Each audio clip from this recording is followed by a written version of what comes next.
The city of Vancouver, long known for its booming real estate market, is now grappling with a crisis that could change the city's housing landscape forever.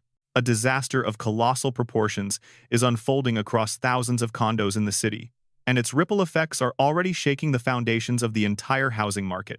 Condo owners, many of whom invested their life savings, are now faced with the staggering reality of a $3 billion repair bill that could potentially bankrupt thousands and bring down Vancouver's real estate market altogether.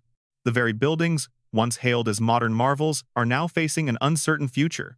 For years, Vancouver's real estate market has been a symbol of prosperity. People flocked from across Canada and abroad to invest in the city's ever-growing skyline, convinced that prices would only continue to climb. But as the city's developers raced to meet demand, the focus shifted away from one crucial element: the long-term sustainability of the buildings.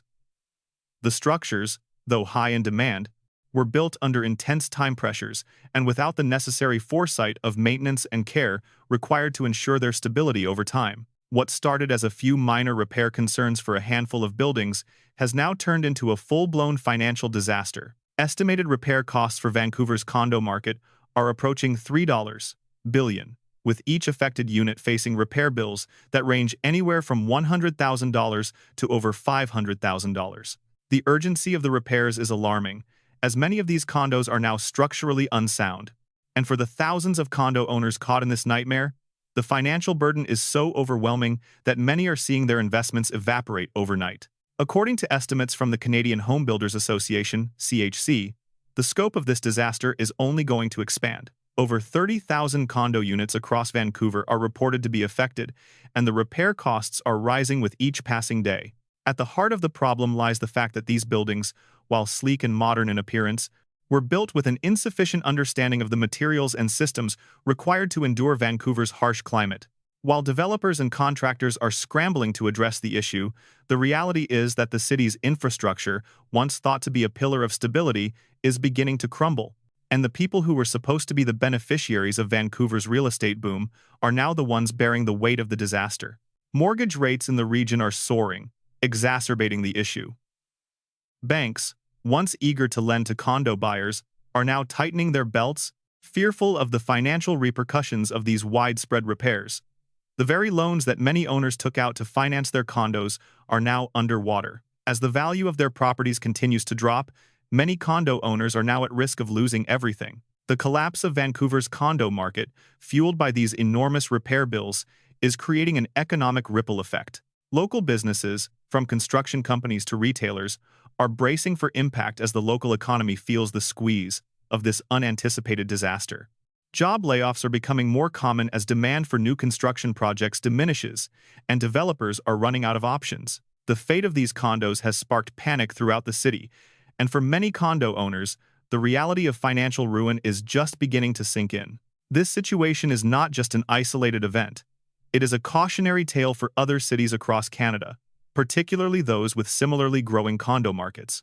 The repair disaster in Vancouver is a warning sign that the housing market, once thought to be recession-proof, is vulnerable to systemic issues. If Vancouver's real estate market, one of the most expensive in the country, is struggling to cope with the fallout, what does that mean for the rest of Canada? How many other cities are sitting on ticking time bombs, waiting for the same kind of devastating repair disaster to unfold? To make matters worse, this situation is exposing the massive failures in the regulatory frameworks that govern the construction and maintenance of condo buildings across the country. The fact that these buildings were allowed to deteriorate to such an extent, without any significant oversight or action from local authorities, speaks volumes about the lack of accountability that exists within the sector. The breakdown in the system is clear, and it is becoming increasingly apparent that Vancouver's condo market, and by extension, the entire Canadian real estate market, was built on unstable ground. It's not just the owners who are feeling the impact.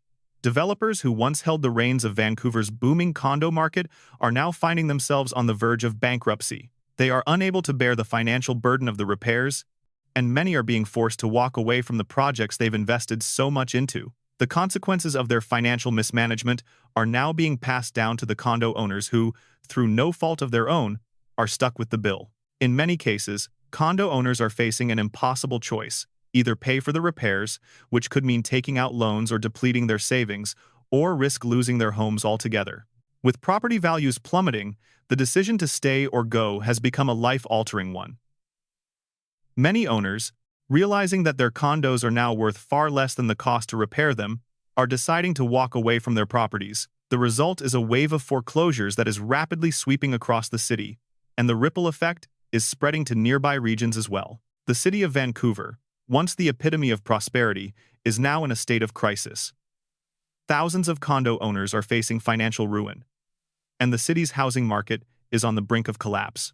The question now is whether Vancouver can recover from this disaster, or if this will be the beginning of a much larger economic crisis that will take years, if not decades, to fix.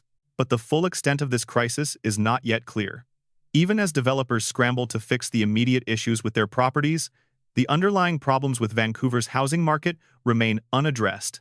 The city's real estate boom was fueled by unsustainable demand, inflated property values, and lax regulatory oversight. Now, those who profited from the boom are paying the price. And for the thousands of condo owners whose homes are now in jeopardy, the future looks grim. The larger question remains: what happens next?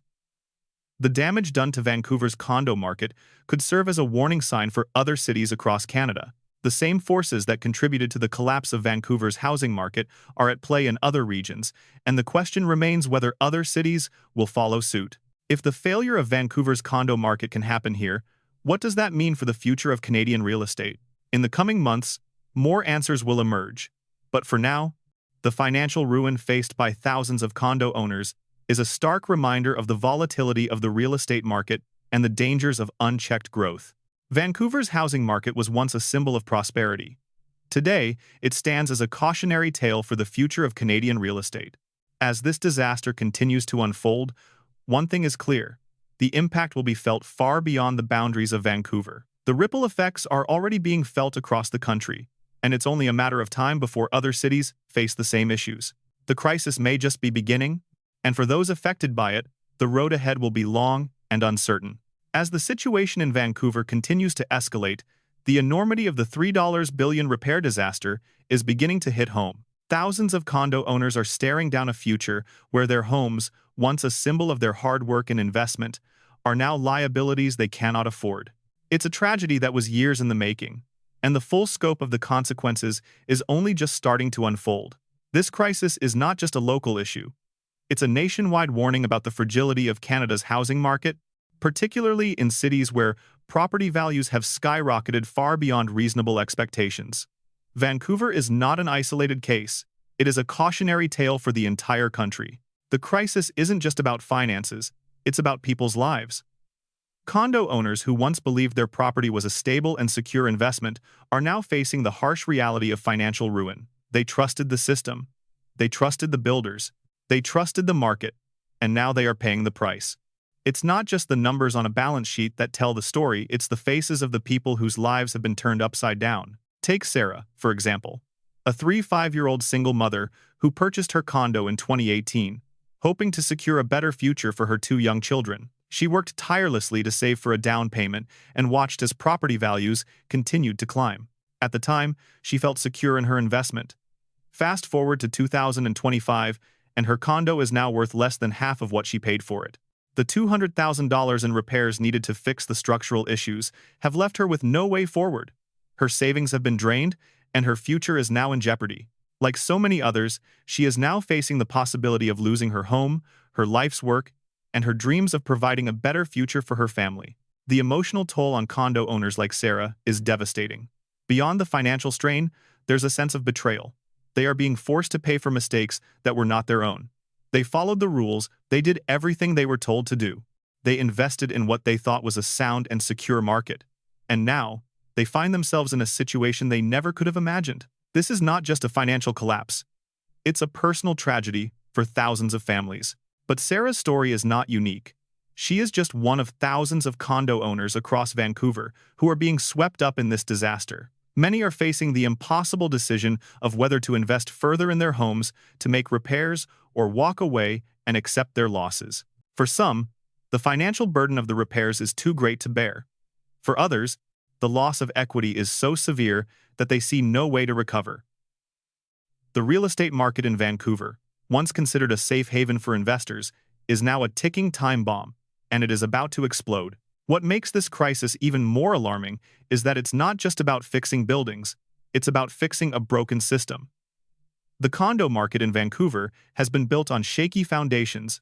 Developers, eager to cash in on the city's real estate boom, have cut corners, overlooked necessary repairs, and failed to plan for the long-term maintenance of their buildings. The result is a housing market that is now in freefall. But this isn't just the fault of the developers. The regulatory bodies and local government have failed to ensure that these buildings were properly constructed and maintained. The system that was supposed to protect homeowners has instead allowed this crisis to unfold. And now, it's not just the condo owners who are suffering, the entire city is feeling the impact.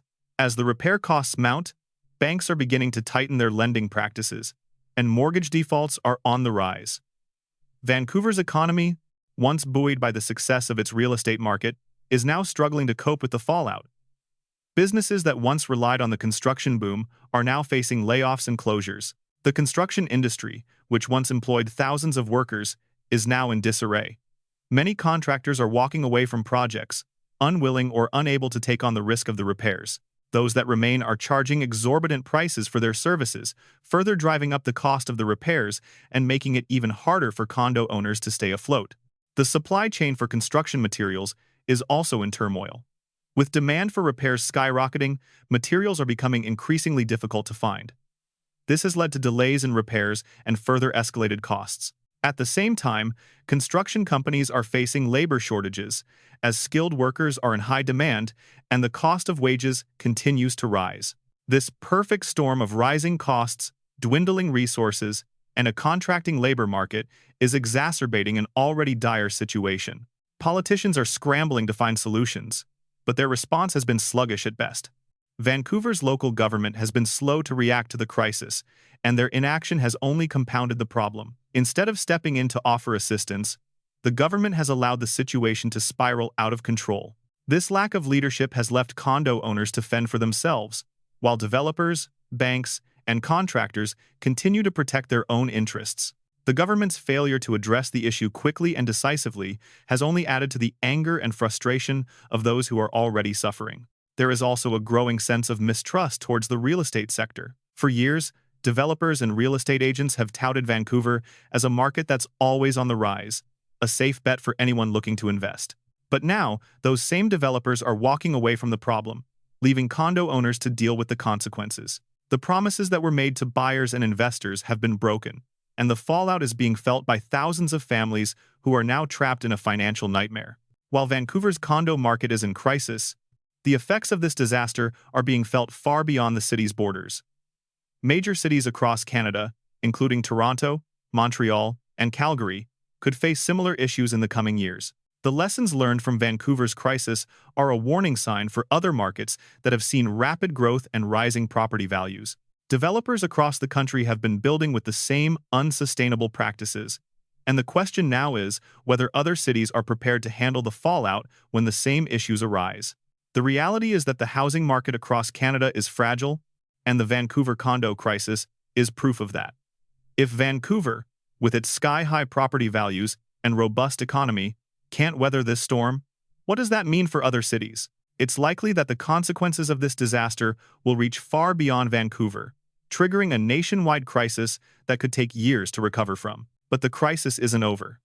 As the damage continues to mount, condo owners are left wondering what the future holds. Will the government step in to provide relief, or will this be a case of too little, too late? Will Vancouver's real estate market ever recover, or has it already collapsed beyond repair? Only time will tell, but one thing is certain. The fallout from this disaster will be felt for years to come. If you're a condo owner in Vancouver, or if you've been following this crisis unfold, you need to stay informed. This situation is still evolving, and the full scope of the damage is still unknown. We'll continue to update you on the latest developments, but in the meantime, make sure you're subscribed to the channel and hit that notification bell so you never miss an update. And if you found this video helpful or informative, leave a comment below with the number 1 to let us know your thoughts.